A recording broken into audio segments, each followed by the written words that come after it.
Puji Tuhan, Shalom Aleichem. Kita akan awali dalam ibadah doa malam hari ini. Mari kita akan satukan hati untuk kita terlebih dahulu bersama-sama berdoa. Bapa kami yang ada di surga, kami ucap syukur. Terima kasih sepanjang hari ini Tuhan menolong hidup kami bersama, menganugerahi kami dengan kesehatan dan kekuatan. Terlebih kesempatan malam ini sebentar kami akan bersama-sama masuk dalam ibadah doa malam kami. Pimpin dan kuasai hati, pikiran dan hidup kami bersama, agar apa yang kami kerjakan, kami lakukan layak dan berkenan di hadapan Tuhan. Terima kasih Tuhan Yesus. Kami akan awali dalam ibadah doa malam hari ini, hanya di dalam nama Tuhan Yesus. Amin. Kita naikkan pujian nomor 942, Saat Ku Menyembah.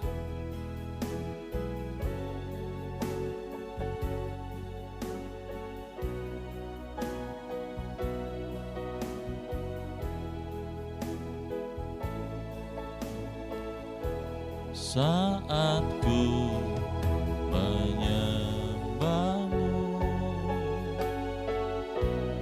Rohmu bekerja. Saat ku memujimu, Kau bertata di atas pujian. Ku angkat hatiku,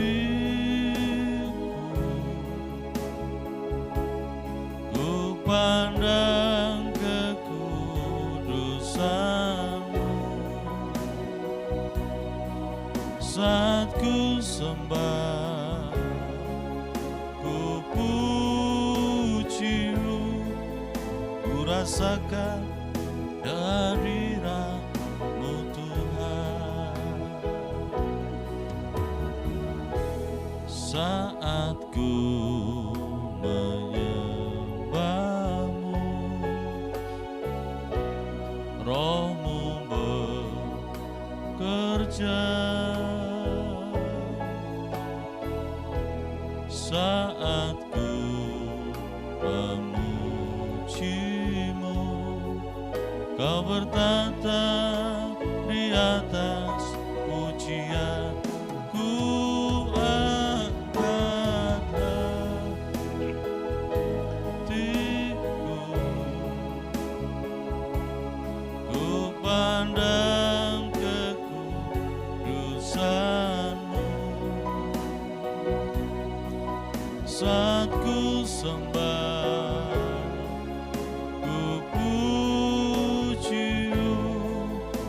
rasakan kehadiran-Mu Tuhan. Saat ku menyembah-Mu, Roh-Mu bekerja. Saat ku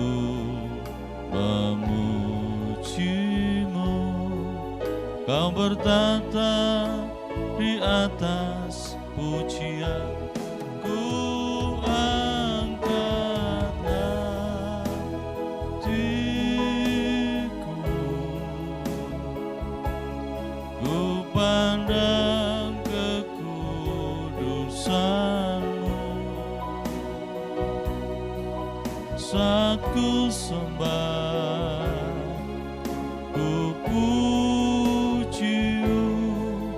ku rasakan kehadiran-Mu Tuhan.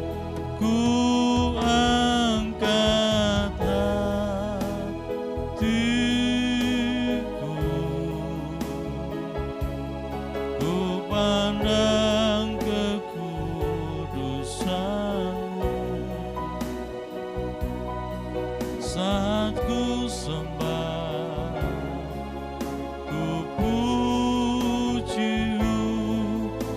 rasakan kehadiran-Mu Tuhan. Saat ku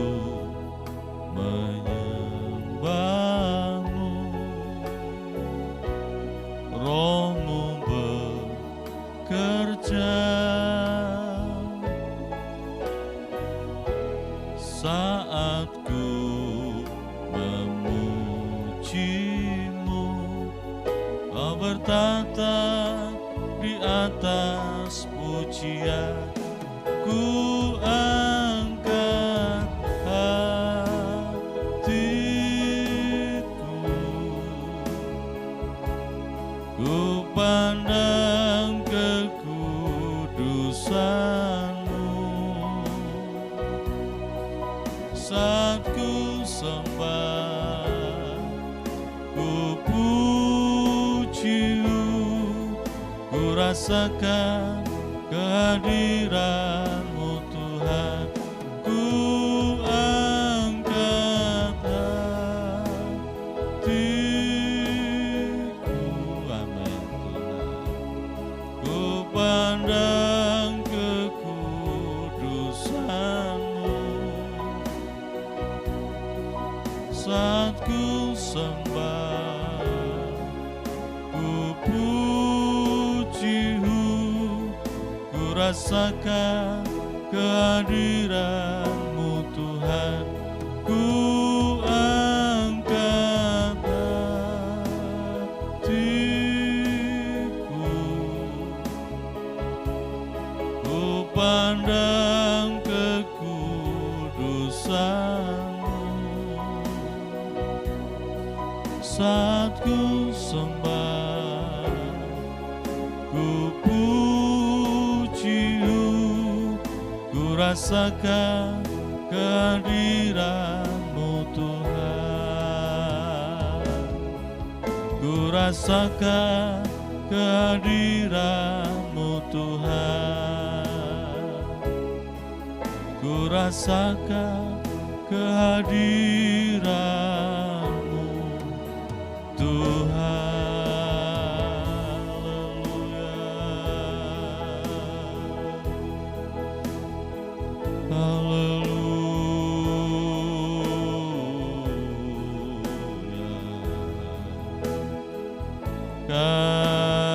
Kami bersyukur,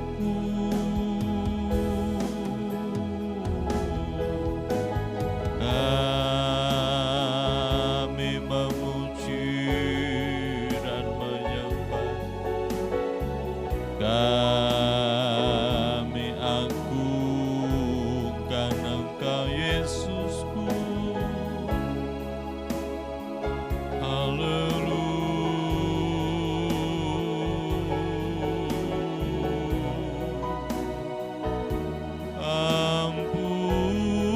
Ampuni segala pelanggaran hidup kami, kuasai batin dan hati kami Tuhan.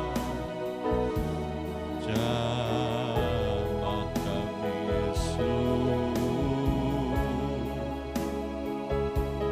jamah dalam nama-Mu Yesus. Kami bersyukur, kami bersyukur.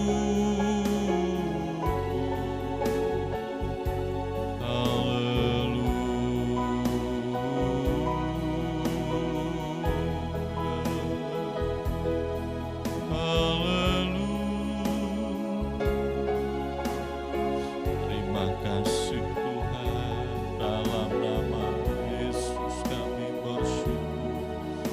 Terima kasih.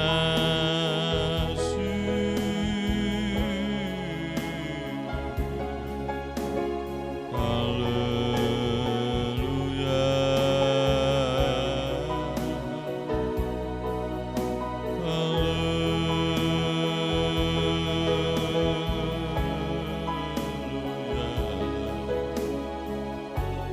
Terima kasih Allahku, terima kasih Yesusku, terima Yesus.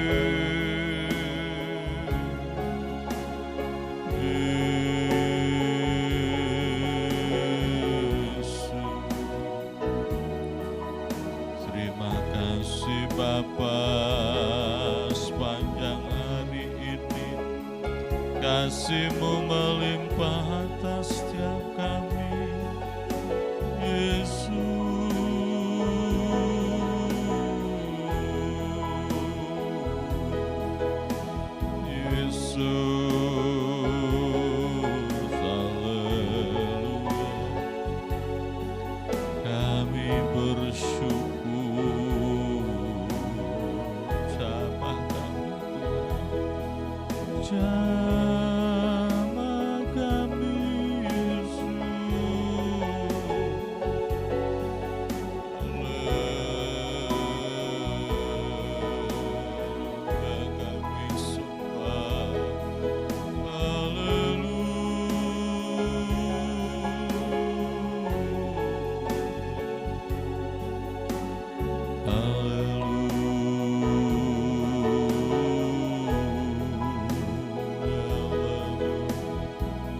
Haleluya, haleluya Yesus, kami bersyukur, hati kami melimpah dengan puji dan syukur kami.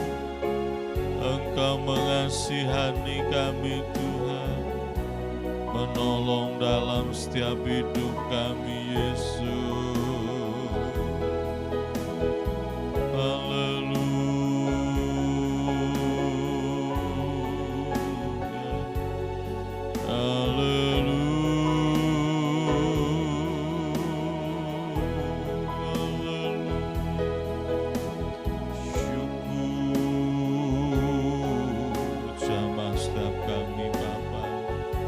Kuatkan hidup kami Yesus,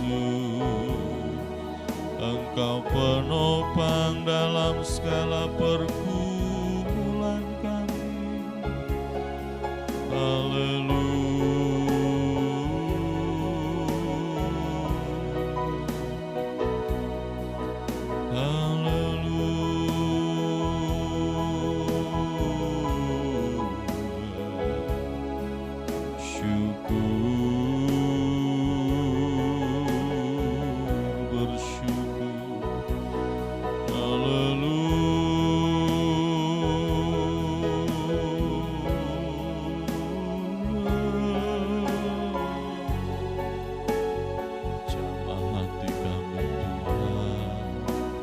Kuasai batin dan hidup kami untuk menyembah.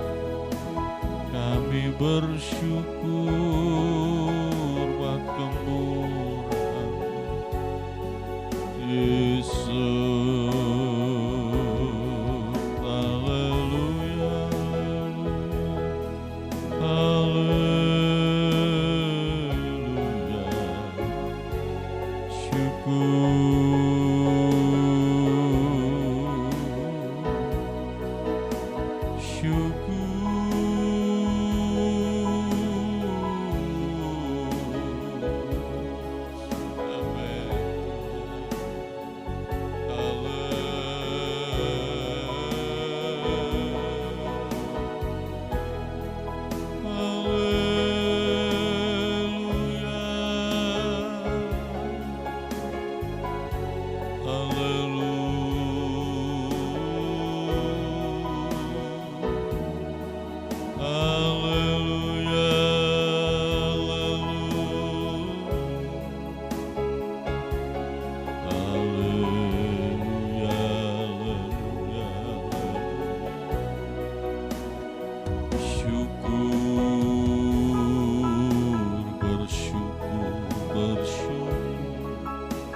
Kasih setiamu besar atas kami. Terima kasih buat kasih setiamu Tuhan. Engkau mengampuni segala pelanggaran-pelanggaran kami. Engkau menyelamatkan hidup kami Yesus. Yesus.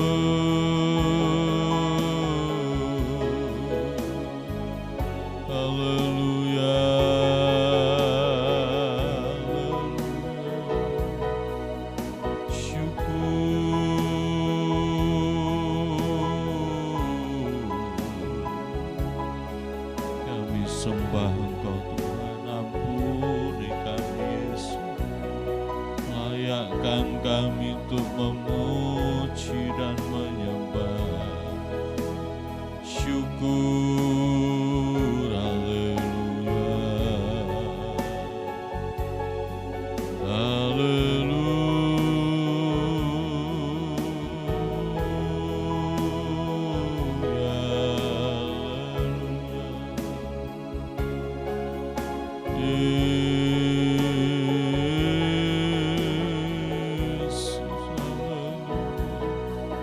Haleluya.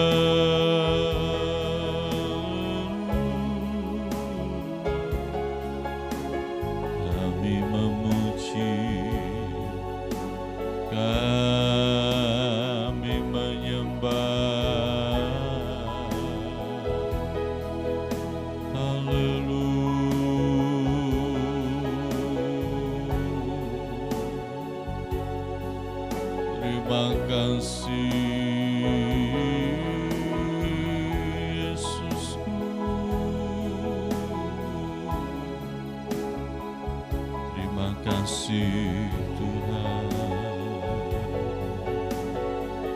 terima kasih. Saat ku menyembahmu, Rohmu bekerja. Saat ku memujimu, Kau bertata di atas pujian. Ku angkat hatiku, ku pandang kekudusan-Mu.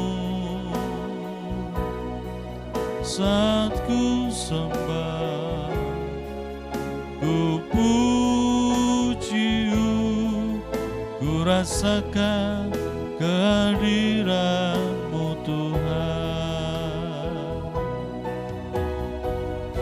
Saat ku menyembah-Mu, Roh-Mu bekerja.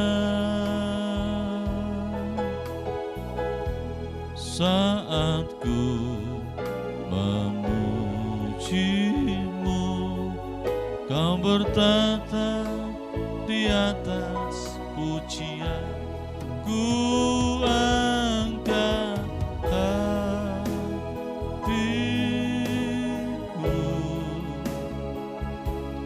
ku pandang kekudusan-Mu.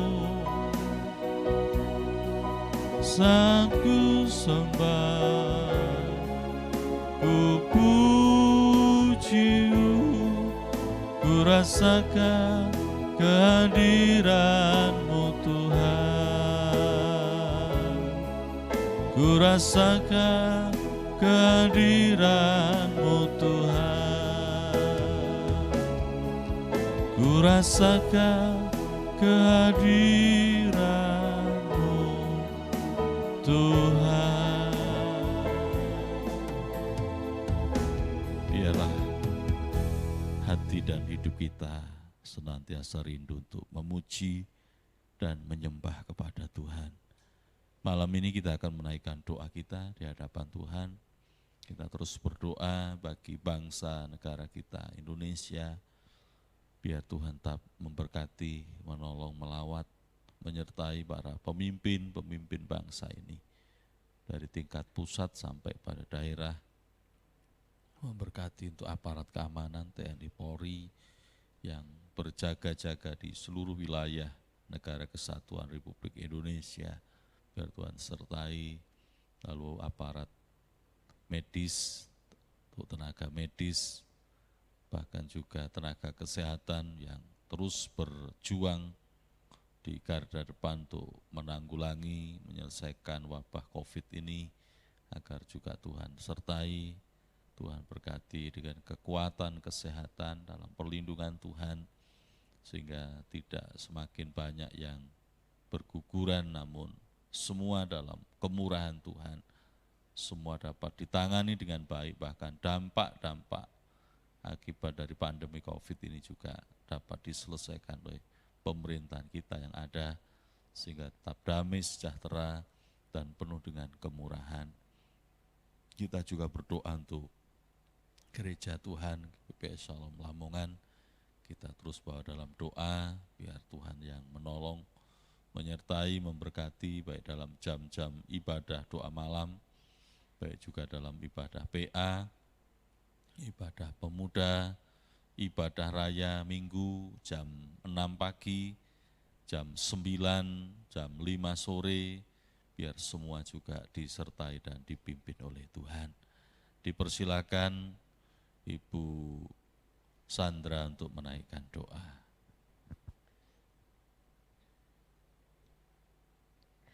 Bapa di surga, Tuhan Yesus, terima kasih atas kasih-Mu yang begitu sempurna Kau berikan buat kami, sehingga pada saat malam hari ini Bapa, boleh kembali kami memuji menaikkan nama-Mu, dan terutama boleh kami menyembah-Mu Bapa, karena itulah saat-saat yang paling indah dalam kehidupan kami, yaitu kesempatan yang Kau berikan buat kami untuk memuji-Mu dan menyembah-Mu Tuhan. Dan boleh kami selalu menyembah-Mu dengan segenap hati kami, dengan segenap jiwa kami, dengan segenap tubuh kami Tuhan, dan segenap roh kami. Terima kasih Bapa. Kami berdoa saat ini Bapa, kami mohon dengan kuasa-Mu Bapa, kami mohonkan untuk negara dan bangsa kami yang saat ini masih menghadapi situasi pandemi Bapa. Kami percaya Tuhan, biarlah Kau tetap memberikan sukacita Tuhan buat kami semua, sehingga boleh kami tetap hidup berguna bagi sesama kami Bapa, dan Kau memberikan hikmat buat para medis, juga para pelayan-Mu Tuhan, semuanya Kau beri kekuatan, kesehatan yang baik buat mereka, juga dokter-dokter Tuhan, karena kami percaya Engkau yang memberikan hikmat buat mereka, juga buat aparat-aparat yang ada saat ini Tuhan, biarlah Kau juga berikan damai sejahtera buat mereka, sehingga mereka juga dapat memikirkan dan memberikan solusi yang terbaik Bapa. Dan kami tetap percaya Engkau akan memberikan perlindungan kepada kami semua, terutama kami Tuhan yang selalu berharap kepada-Mu. Dan kami percaya Tuhan Kau tetap melindungi kami dan memberi kesehatan yang baik untuk boleh kami tetap melakukan tugas-tugas kami, yaitu melayani-Mu Tuhan. Terima kasih Bapa. Juga kami berdoa buat pekerjaan di tempat ini, dari Bapak Gembala dan Ibu Gembala, juga keluarga pastori semua Tuhan, berilah mereka juga dengan kesehatan, sehingga mereka juga dapat sukacita, tetap damai sejahtera dalam keadaan apapun Tuhan. Terima kasih Tuhan Yesus.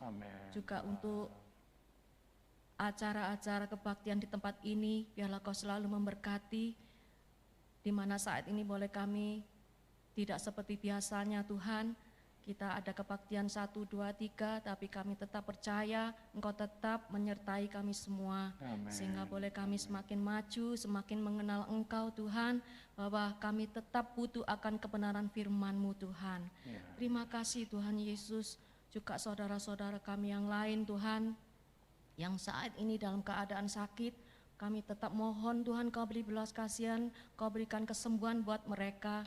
Juga yang susah Tuhan Kau berikan sukacita Tuhan, dan yang lemah Kau kuatkan, sehingga mereka tetap Tuhan berharap kepada-Mu, dan boleh tetap mendengarkan kebenaran firman-Mu, karena firman-Mu itu adalah kekuatan bagi kami semua untuk melakukan tugas-tugas kami sepanjang kami hidup dalam dunia ini. Terima kasih Tuhan Yesus, terima kasih. Juga untuk pelayan-pelayan-Mu Tuhan di tempat ini, biarlah Kau satukan hati kami untuk boleh kami juga punya harapan hanya di dalam Engkau Bapa, sehingga kami bisa bergandeng tangan Tuhan, tidak ada saling curiga-curiga Tuhan, tapi boleh kami saling mengasihi, boleh kami selalu bergandeng tangan untuk melayani-Mu dengan segenap tubuh jiwa roh kami semua Tuhan. Dan kami semangat mengerti Tuhan, biarlah melalui firman-Mu Kau sempurnakan kami. Terima kasih Bapa, terima kasih. Kalau kami sebentar akan belajar akan kebenaran firman-Mu, biarlah Kau urapi hamba-Mu Tuhan, Bapak Gembala, semakin Kau penuhi dengan hikmat-Mu Tuhan, sehingga Bapak Gembala boleh membawa kami semakin mengenal Engkau Tuhan. Itulah Tuhan yang kami butuhkan, yaitu kami mengerti akan kebenaran firman-Mu, sehingga boleh kami menjadi berkat dan menjadi terang dan garam di sekeliling kami. Terima kasih Bapa, kami serahkan semuanya hanya di dalam nama Tuhan Yesus Kristus, Juru Selamat kami yang hidup. Haleluya, amin. Selamat malam Bapak Ibu sekalian, baik yang di gereja maupun yang di rumah, dan mereka yang mengikuti baik di dalam kota maupun di luar kota tentang pemberitaan firman Tuhan pada malam hari ini. Saya ingin mengajak membaca bersama di dalam Injil Matius, pasal yang ke-11, ayat 25 sampai dengan 30. Saya mengikuti tema ini pada perikop, yaitu ajakan juru selamat. Demikian firman Tuhan. Pada waktu itu berkatalah Yesus, "Aku bersyukur kepadamu Bapa, Tuhan langit dan bumi, karena semuanya itu Engkau sembunyikan bagi orang bijak dan orang pandai, tetapi Engkau nyatakan kepada orang kecil. Ya Bapa, itulah yang berkenan kepadamu. Semua telah diserahkan kepadaku oleh Bapa-Ku, dan tidak seorang pun mengenal anak selain Bapa, dan tidak seorang pun mengenal Bapa selain anak, dan orang yang kepadanya anak itu berkenan menyatakannya. Marilah kepadaku semua yang letih lesu dan berbeban berat, aku akan memberi kelegaan kepadamu. Pikulah kuk yang kupasang dan belajarlah padaku, karena aku lemah lembut dan rendah hati, dan jiwamu akan mendapat ketenangan. Sebab kuk yang kupasang itu enak, dan bebanku pun ringan." Amin. Bapak, Ibu, dan saudara sekalian, kita seringkali mendengarkan bahwa ayat-ayat ini telah diulas sedemikian rupa. Namun pada malam hari ini saya ingin untuk kita bersama-sama mencermati tentang hal kuk atau beban yang disebutkan kupasang dan belajarlah padaku. Kita melihat ayat 25 sampai dengan ayat 27 ini merupakan prolognya. Bagaimana Kristus mengucapkan syukur kepada Bapa di sorga, dan bagaimana kemudian sebagai progress reportnya Kristus ini kepada Bapa setelah dia mengevaluasi keberadaan itu, yaitu semuanya itu Engkau sembunyikan bagi orang bijak dan orang pandai, tetapi Engkau nyatakan kepada orang kecil. Pengalaman Kristus dalam keseharian, ya, berjalan dari satu kota ke kota lain, menyampaikan paparan-paparan ajaran Tuhan itu, dan kemudian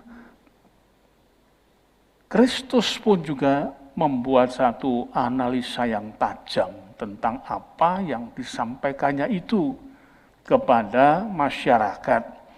Ternyata kita melihat banyak orang-orang pandai, orang-orang yang mengerti, yang terwakili dengan para ahli Taurat itu kurang banyak mengerti tentang apa yang menjadi ajaran Tuhan.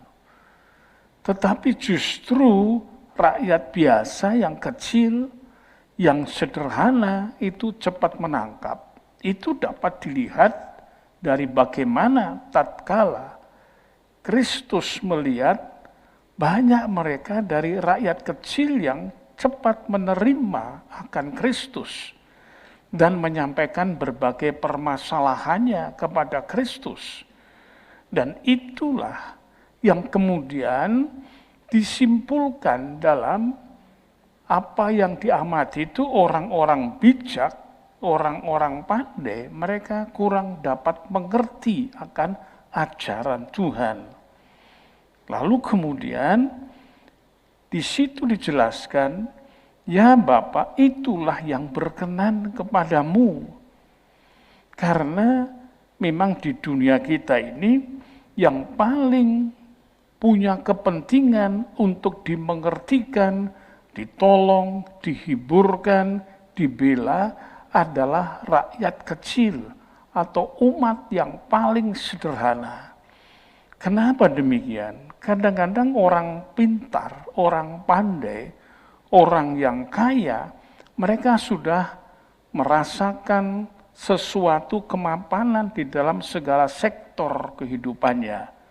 Sehingga kadang-kadang tidak menanggapi dengan serius akan ajaran-ajaran terlebih yang menawarkan tentang kesejahteraan dan kelepasan. Mereka-mereka sudah tidak kekurangan apa-apa. Dengan kebijakan dan kepandaian mereka bisa mengumpulkan harta, mereka bisa kemudian menawarkan jasa, dan mereka kemudian juga sangat posesif terhadap apa yang dimilikinya itu. Sedangkan rakyat kecil terbuka segala-galanya. Maka itulah di sini kita melihat akan sesuatu yang punya satu paradoksal yang tinggi. Tuhan Yesus beliau menyatakan ayat yang ke-28, marilah kepadaku semua yang letih lesu dan berbeban berat, aku akan memberi kelegaan kepadamu. Kita tentu patut bertanya, ada apa dan sejauh mana Tuhan Yesus itu mengenali keberadaan dari masyarakat itu, lalu disimpulkannya sebagai banyak yang letih lesu dan yang berbeban berat. Ini yang perlu untuk kita lihat bersama bagaimana ketajaman Kristus di dalam melihat keberadaan dari kehidupan sosial yang ada. Dan kita harus berpikir tentang apa yang disampaikan oleh Tuhan Yesus di dalam ayat yang ke-29, itu persyaratannya, pikulah kuk yang kupasang dan belajarlah padaku. Kita melihat di dalam ayat ini bahwa Yesus pastilah ahli di dalam memakai dan mengenakan kuk itu. Sekarang pertanyaan kita, apa kuk yang dimaksudkan?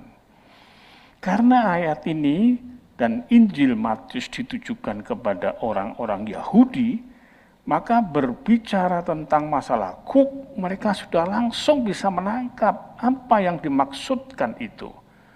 Pikulan berat, mereka sudah bisa menangkap apa yang dimaksudkan itu. Beda dengan kita, perlu mempelajari baik kata-kata, baik kemudian logika, baik kemudian kita menganalisa apa yang dimaksudkan itu. Ternyata kita melihat, kita minta pertolongan di dalam bahasa Jawa yang sedemikian jelas, dan itu juga mengacu kepada bahasa Inggris versi dari King James. Ya. Kita melihat dalam bahasa Jawa begini, dawuhku lakonono lan pituturku gatekno. Ingat, itu dawuhku, perkataan. Dan perkataan Tuhan adalah hukum. Sekarang kita pegang dulu. Atimu mesti bakal ayem mergo aku iki alus ing budi lan andap asor. 30.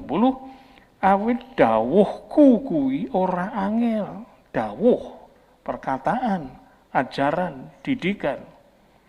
Ora angel, berarti ini bukan menyangkut beban. Kalau menyangkut beban, itu bukan ora angel, tapi abot. Kalau ora angel itu berkenaan dengan satu masalah yang harus dikerjakan, diselesaikan. Kemudian itu dijadikan satu perilaku dalam hidup. Lan momotanku mau enteng, baru kata-kata momotan itu beban. Ya saudara, ini perlu kita minta pertolongan ini karena tiap-tiap terjemahan satu bahasa ke bahasa yang lain itu tidak mungkin akan sama persis. Tetapi membutuhkan sebuah pemikiran, membutuhkan sebuah pengertian tentang etimologisnya. Apa kira-kira? Perkembangan kata itu apa? dan kemudian tradisinya bagaimana. Ini kita melihat kalau kita baca di dalam King James Version, dituliskan di sini ayat 29, "Take my yoke upon you and learn of me, for I am meek and lowly in heart, and ye shall find rest unto your souls." Jadi kita melihat di situ bahwa apa yang dinyatakan itu yang perlu kita amati sama dengan bahasa Jawa, take my yoke. Ambillah kukku. Jadi bukan sesuatu yang lain, kuk Yesus. Yang di sini kita bisa mendapatkan satu pertolongan. Jadi Yesus itu juga mengenakan kuk ini. Kalau di dalam bahasa Indonesia, memang karena bahasa Indonesia ini kurang kaya bahasa, maka hanya dituliskan pikulah kuk yang ku pasang. Berarti kita melihat pemasangnya itu di luar pemakaian kuk. Beda sekali. Tetapi pertolongannya adalah belajarlah padaku. Ini bisa kita simpulkan bahwa sebetulnya orang yang memasang kuk itu telah mengenakan kuk terlebih dahulu dan tahu untuk bagaimana kemudian membangun dirinya untuk bisa mengangkat kuk itu. Kalau orang Jawa mengatakan membat mentuling pikulan. Jadi kalau orang itu memikul beban dengan satu pikulannya itu, maka cara jalannya pun dia berbeda. Ayunan langkahnya dan tangannya berbeda. Kenapa? Karena ia sedang melakukan sebuah penyeimbangan terhadap bebannya supaya dia itu tidak mengalami berat yang terlalu. Saya pernah di Lamongan ini waktu tahun-tahun 70, 67 sampai tahun 70, ya, itu kurang air sehingga mesti beli air. Dan saya punya langganan satu bapak yang sudah usia, dia bisa memikul dua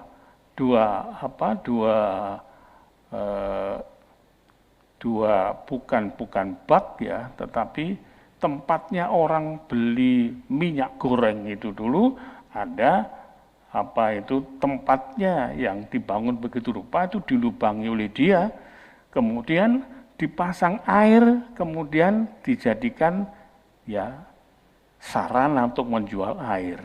Jadi itu merupakan bagian yang berat. Satu dari tempat minyak goreng itu kalau kita beli satu seperti jerrycan besar itu 20 liter. 20 liter itu bisa jadi 20 kilo. 20 kilo di sisi kiri, 20 kilo di sisi kanan, kemudian itu diangkat dipikul. Saya lihat bapak itu enak sekali mikulnya. Saya mencoba untuk memikulnya itu. Saya memang kepengen tahu di dalam banyak hal. Saya mencoba memikul, bapak itu cuma tersenyum. Dia mengatakan, sampean tidak akan kuat. Saya coba, saudara. Tenaga saya masih tenaga muda itu waktu. Tapi betul tidak kuat. Pundak tidak kuat. Tapi bapak itu dengan ringan, dia mengangkat dan dia berjalan, mendemonstrasikan caranya itu. Lalu saya melihat tempat pikulnya itu dia bisa berayun-ayun begitu rupa. Dan rupanya dengan ayunan yang turun naik sedikit, turun lagi naik sedikit lagi itu mengurangi beban yang ada. Jadi dia sudah piawai, sudah ahli di dalam memikul pikulan itu, bagaimana caranya untuk mengurangi beban itu. Jadi bukan langsung begitu saja diam, tapi digoyang-goyangkan begitu rupa. Orang Jawa mengatakan membat mentul itu ya. Nah, saudara, apa yang dimaksudkan ini? Tadi saya sebutkan di depan, orang Yahudi sangat tahu kalau sudah disebutkan kuk itu beban itu apa. Ternyata saya pelajari di dalam tradisi Yahudi dulu itu Kalau melakukan ibadah itu banyak tata caranya. Antara lain, dia mesti memiliki filakteri. Filakteri itu diikatkan di dahinya. Itu berisi tulisan 10 hukum. Filakteri itu. Lalu ia mesti memakai satu seperti syal begitu ya, dipakai itu. Semua itu punya arti. Lalu pakai jubahnya itu punya arti semua. Apa artinya? Di situ ada kandungan tentang bagaimana dia harus memikul tiap-tiap firman dari 10 hukum Taurat. Nah, inilah yang dijabarkan menjadi 613 misvot atau 613 aturan. Dan saudara bisa melihat, kalau membaca Taurat itu ada 2 gulungan yang besar dan berisi 613 tatanan aturan, itu gulungannya besar. Kalau kita melihat, waktu zaman Yesus dibawa itu dengan kedua tangan, kemudian bisa digulungkan begitu. Semakin banyak hukumnya, maka semakin tebalah dari gulungan-gulungan yang dibacanya itu. Dan itu jadi berat. Itulah kemudian yang secara simbolis dan dikatakan berat. Maka itu disebutkan, marilah kepadaku semua yang letih, lesu, dan berbeban berat. Kenapa? Orang Yahudi semua itu berjalan mengikuti syarat Taurat. Dan mereka betul-betul di dalam kondisi yang cukup lelah dan cukup capek di dalam melaksanakan itu. Maka itu di dalam bahasa Jawa dituliskan, ya, kabeh wong sing kangelan lan kabotan. Kangelan itu kesulitan, kabotan itu beban berat. Podo mreneo nanggonku, aku bakal ngekei ayem lan tentrem marang kowe. Jadi disebutkan, dilihat kehidupan masyarakat itu sangat tertekan dengan keberadaan dari hukum itu. Hukumnya berat sekali. Mau makan tidak cuci tangan sudah dianggap dosa, padahal itu cuma menyangkut masalah higienitas, kebersihan. Lalu kemudian mau masuk rumah, ya harus juga mencuci tangan, cuci kaki, bahkan cuci wajah. Karena itu di sana disiapkan tempayan-tempayan di muka pintu itu. Terlalu banyak peraturan, 613. Dari 10 hukum Taurat dikembangkan menjadi 613 tatanan dan aturan.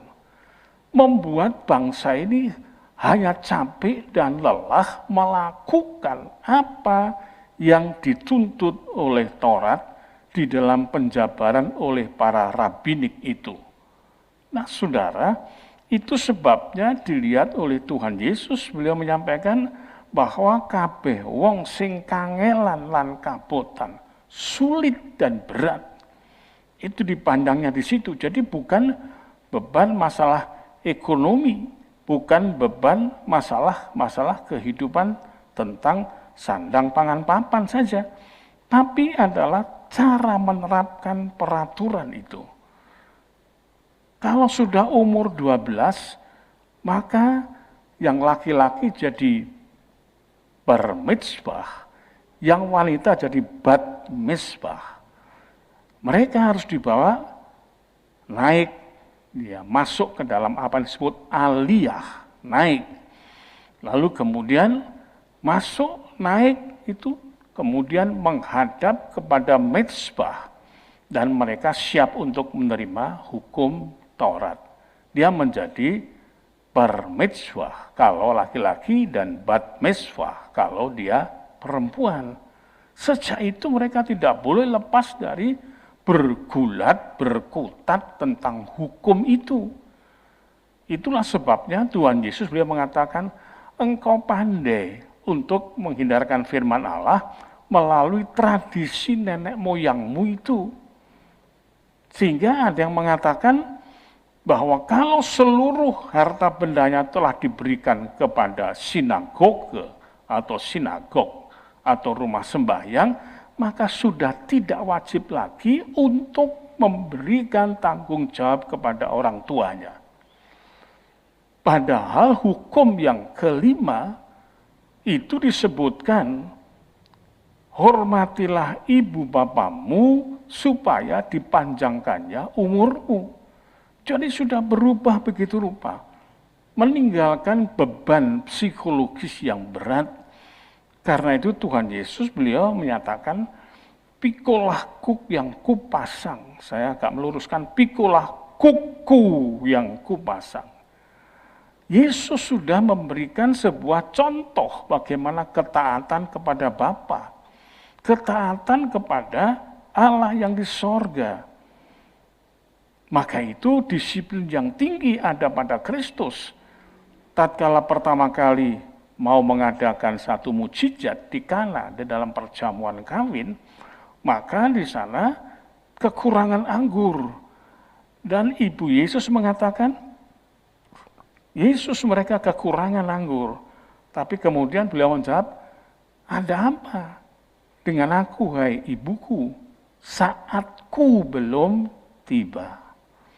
Kurang semenit, kurang 2 menit, kurang 1 jam, bagi Yesus itu ketaatan itu sangat berarti harus tepat pada saatnya. Karena itu disebutkan saatku belum sampai. Itu disiplin yang sangat tinggi. Jadi Kristus melakukan sebuah syarat di dalam hukum Taurat. Dan hukum Taurat itu sulit. Kalau kita baca di dalam kitab Yakobus pasal 2 ayat yang ke-10, maka kita membaca demikian, sebab barang siapa menuruti seluruh hukum itu, maksudnya Taurat, tetapi mengabaikan satu bagian daripadanya, maksudnya satu hukum, ia bersalah terhadap seluruhnya. Itu sebabnya Rasul Paulus mengatakan tidak ada satu orang pun yang dapat dibenarkan oleh hukum Taurat. Apalagi setelah dipecahkan dari 613 tatanan dan aturan. Jelas tidak ada, tidak bisa. Sedangkan 10 saja, lepas 1 gugur semuanya. Karena itulah Kristus mengatakan bahwa mereka perlu untuk bisa mengerti tentang undangannya itu. Ya, di dalam kitab Yakobus tadi disebutkan cukup berat pasal 2 yang ke-10. Nah, sekarang jelasnya kita akan melihat di dalam Injil Matius tadi pasal yang ke-29. Pikulah kuku yang kupasang, artinya yang sudah dikenakan pada Yesus. Saudara kalau tahu kuk ya, kuk itu kayu melengkung yang dipasang di lehernya lembu atau sapi, yang kemudian diberikan satu kayu panjang untuk dihubungkan dengan pedati atau dihubungkan dengan bajak. Nah itu untuk bisa dipakai membajak. Jadi dipakai untuk menarik pedati atau dipakai untuk membajak. Itu ditempatkan di tengkuknya. Dan itu cukup berat dan itu sekaligus menjadikan satu tatanan dia tidak bisa pergi kemana-mana. Kuk itu, peraturan, tatanan. Dan itu menyentuh kepada apa yang disebut dengan Taurat itu. Terlalu berat. Tidak ada satu yang selamat karena melakukan hukum Taurat. Kenapa? Karena tidak mungkin bisa 10 hukum saja, 1 lepas, gugur semuanya. Apalagi 613. Nah, karena itu Tuhan memberikan satu tawaran, pikulah kuku. Ya. Kuk yang sudah diadakan dalam dirinya itu, aku pasang, supaya belajarlah kepadaku, belajar pada Kristus.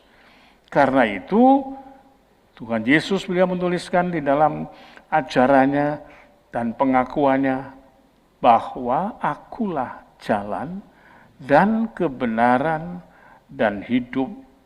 Tidak ada seorang pun yang sampai kepada Bapa kalau tidak melalui aku, melalui menjalankan itu. Akulah jalan, itu hodos, dan kebenaran, aletheia, dan hidup, zoe. Tidak ada seorang pun yang datang kepada Bapa, maksudnya masuk sorga, kalau tidak melalui aku. Dan teknisnya untuk melakukan itu, Tuhan Yesus telah memberikan pernyataan dan satu ketegasan yang harus dicontoh adalah aku lemah, lembut, dan rendah hati.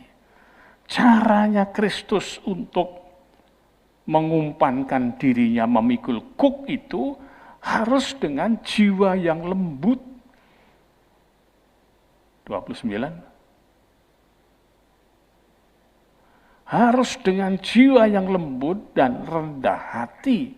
Itu baru akan jiwanya itu tenang. Kalau dengan kondisi yang tidak lemah lembut, kondisi yang keras, kaku, yang penuh dengan emosional, jelas orang itu tidak di dalam kerendahan hati dan jiwanya tidak akan mungkin ada ketenangan. Siapa yang mau mengikut Yesus diajari oleh Tuhan, dilembutkan hatinya, direndahkan hatinya, dan jiwanya ditenangkan melalui siapa? Cara Kristus. Maka itu kalimat mengatakan, belajarlah padaku, karena aku lemah lembut dan rendah hati, dan jiwamu akan mendapat ketenangan. Tatkala naik di tiang salib pun, Kristus dengan tenang mengatakan dalam doanya, Bapa, ampunilah mereka, karena mereka tidak tahu apa yang diperbuatnya. Tidak dengan emosi, meskipun kaki dipaku, tangan dipaku, tetapi kelembutan sejati, bukan karena satu kepura-puraan, itu ada di dalam dirinya. Karena itulah, dari 613 itu masuk ke dalam Kristus, kemudian dijadikan dua hukum. Kasihlah kepada Allah Tuhanmu dengan sepenuh hatimu, sepenuh jiwamu, dan segenap akalmu, serta segenap kekuatanmu. Serta yang kedua, kasihlah sesamamu manusia seperti dirimu sendiri. Ringan. Tidak terlalu berat, simple, tapi harus belajar kepada Kristus. Karena kalau tidak belajar pun juga tidak bisa. Karena itulah di dalam 119 ayat yang ke-105 dituliskan dengan cukup jelas dalam kitab Zabur itu, 119 ayat yang ke 105, firman-Mu itu pelita bagi kakiku dan terang bagi jalanku. Ini pengakuan pemazmur. Dan kita melihat ini betul, kaki itu diterangi oleh firman. Karena firman itu bagi kaki merupakan pelita dan bagi jalan merupakan penerang. Sehingga tidak kesulitan dalam hal itu. Maka itu ayat yang ke-30 dituliskan, sebab kuk yang kupasang itu enak dan bebanku pun ringan. Kalau dilayani dengan hati yang lembut, ya, dilayani dengan hati yang penuh dengan kerendahan hati, semua itu akan enak untuk dilaksanakan. Karena itu perlulah kita bersama melengkapi diri untuk menjawab ajakan juru selamat ini dengan ubahlah kekerasan hati kita dan ubahlah ketinggian hati kita untuk menjadi hati yang lemah lembut dan hati yang penuh dengan kerendahan hati. Semua akan mendapat ketenangan. Lakukanlah itu, mohonlah kepada Tuhan supaya diri kita itu diubahkan. Saya sampai dengan hari ini mohon supaya Tuhan mengubahkan saya untuk memiliki hati yang lembut dan hati yang penuh dengan kerendahan hati. Dijauhkan dari kesombongan, keangkuhan, karena itu tidak akan membuat beban itu semakin ringan, tapi dirasakan semakin berat. Tuhan memberkati. Mari kita berdoa. Bapa di dalam sorga, terima kasih. Kami semakin mengerti setelah meneliti firman-Mu.